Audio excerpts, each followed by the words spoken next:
భారతదేశం అలాగే పాకిస్తాన్ మధ్య ఉద్రిక్తతలు అంతకంతకు పెరుగుతున్నాయి, ముదురుతున్నాయి. ఇరు దేశాల ఫైరింగ్ నైట్ నుండి రాత్రి సమయం నుంచి ఇప్పుడు పగలుకి షిఫ్ట్ అయిపోయింది. 2 రోజులుగా చీకటి పడితే చాలు డ్రోన్లు మోటార్లతో దాడులతో రెచ్చిపోతున్న పాకిస్తాన్ ఇవాళ మాత్రం ఉదయం నుండే అటాక్స్ కొనసాగిస్తూ వస్తోంది.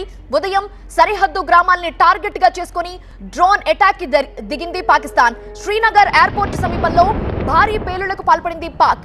అలానే జనావాసాలను టార్గెట్ గా చేసుకుని భారీ కుట్రకు తెరలేపింది. ఇటు పంజాబ్ రాజస్థాన్ బోర్డర్ లో కూడా కాల్పులకి తెగబడుతున్నారు పాక్ సైనికులు. అయితే పాక్ దాడుల్ని భారత్ సమర్థవంతంగా తిప్పికొడుతోంది.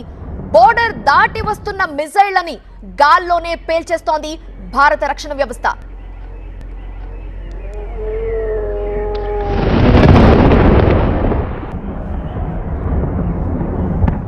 ప్రస్తుతం బోర్డర్ గ్రామాల్లో ఏంటి సిచ్యువేషన్? పాక్ మాత్రం ఉదయానికి ఇప్పటి వరకు రాత్రి వరకు మనం చూసాము దాడులు నిర్వహిస్తూ వస్తోంది. కానీ ఈ రోజు నుంచి మాత్రం డే నుంచే ఉదయం అవ్వగానే తెల్లారుగానే దాడులతో మొదలు పెట్టింది పాకిస్తాన్. ఎలాంటి సిచ్యువేషన్ ఉందో వివరించడానికి మా ప్రతినిధి రాకేష్ లైవ్ సిద్ధంగా ఉన్నారు. రాకేష్, ఏంటి ఎలాంటి సిచ్యువేషన్ కనిపిస్తోంది సరిహద్దు గ్రామాల్లో?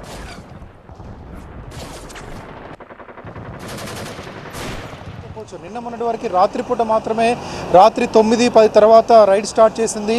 మొన్న అయితే రాత్రి 7:30కి మొదట 2 జెట్స్ పంపించింది, యుద్ధ విమానాలను పంపించింది. వాటిని కూల్చేసిన తర్వాత వరుసగా డ్రోన్స్ని పంపిస్తూ వస్తుంది. యుద్ధ విమానాలు పంపించడానికి కొంత వెనుకంజ చేస్తుంది. ఎందుకంటే మన రాడార్ సిస్టమ్ చాలా స్ట్రాంగ్గా ఉంది. S-400 లాంటి సిస్టమ్స్తో ఇమీడియట్గా వాటిని డిస్ట్రాయ్ చేస్తున్నాం.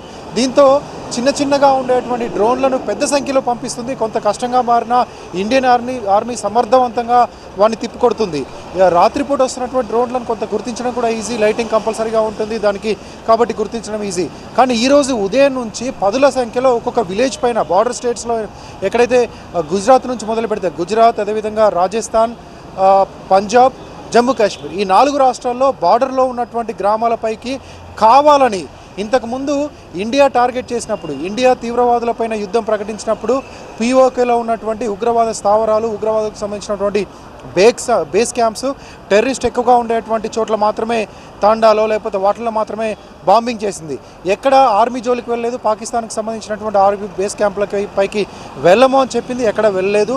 అదేవిధంగా సివిలియన్స్ పైకి కూడా ఎక్కడ ఎలాంటి చిన్న బాంబును కూడా వేయలేదు, డ్రోన్స్ కూడా పంపించలేదు. కానీ పాకిస్తాన్ మాత్రం డే టైంలోనే, నైట్ టైంలో కొంత సేఫ్టీ ఉంటుంది, అందరూ బంకర్లలో ఉండడమో లేకపోతే ఇళ్ళ లోపల్లో ఉండే అవకాశం ఉంటుంది. కానీ జనసమర్థ ప్రాంతాలు, కొంత క్రౌడ్గా ఉండేటువంటి ప్లేసెస్, జంక్షన్స్, వీటిని టార్గెట్గా చేసుకొని ఎక్కడైతే డ్రోన్ రేంజ్లో ఉండే విలేజెస్, డ్రోన్ రేంజ్లో ఉండేటువంటి పట్టణాలు ఉంటాయో, యూరి లాంటి కొంత అర్బన్ ప్రాంతాలు ఉంటాయో వాటిలో టార్గెట్ చేసుకొని మరి పబ్లిక్ని చంపేందుకు, పబ్లిక్ సివిలియన్స్ని భయపెట్టేందుకు, సివిలియన్స్ని క్యాజువాలిటీ వైపు తీసుకెళ్లేందుకు డ్రోన్స్ ప్రయోగిస్తున్నట్లుగా తెలుస్తుంది. డ్రోన్స్ని ఎప్పటికప్పుడు డిస్ట్రాయ్ చేస్తున్నప్పటికీ 10ల సంఖ్యలో, 20 సంఖ్యలో వస్తున్నప్పుడు యాంటీ డ్రోన్ సిస్టమ్ కూడా కొంత కష్టంగా మారుతుంది. మాన్యువల్గా వాటిని డిస్ట్రాయ్ చేస్తున్నారు.